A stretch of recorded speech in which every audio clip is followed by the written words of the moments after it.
এটা হচ্ছে আমাদের এলাকার একমাত্র গ্রামীণ ফোনের টাওয়ার অ্যান্ড এটা হচ্ছে আমার এলাকার আমারই একমাত্র গ্রামীণ ফোনের ওয়াইফাই। গ্রামে ওয়াইফাই নিয়ে আপনারা আমাদেরকে ভাই প্রচুর পচাইছেন।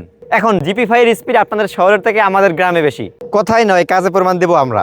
এই হচ্ছে আমার phone Samsung Galaxy S20 FE, আর এটাই করবো আমরা স্পিড টেস্ট।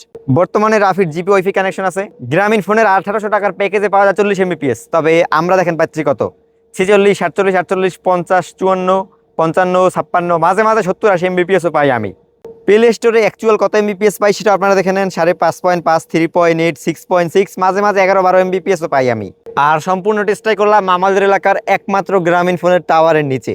মূলত আমি জিপি ফাইয়ের ভিতরে ব্যবহার করতেছি একটা স্কিটোর সিম, যেখানে আমি কিনেছিলাম আপনার 7 দিন মেয়াদের 2 GB 40 টাকা দিয়ে। আর আপনারা যারা গ্রামীণ ফোনের প্যাকেজগুলো কিনবেন 1000 টাকায় 25 MBPS, 1300 টাকায় 30 MBPS, আর 1800 টাকায় পাবেন 40 MBPS। আর এইটা নিয়ে কিন্তু আমাদের চ্যানেলে ভিডিও ইতিমধ্যে পাবলিশ হয়ে গেছে, নাইলে হয়ে যাবে খুব শীঘ্রই। আশা করি আপনারা সম্পূর্ণ ভিডিওটা আমাদের মেইন চ্যানেলে দেখতে পাবেন।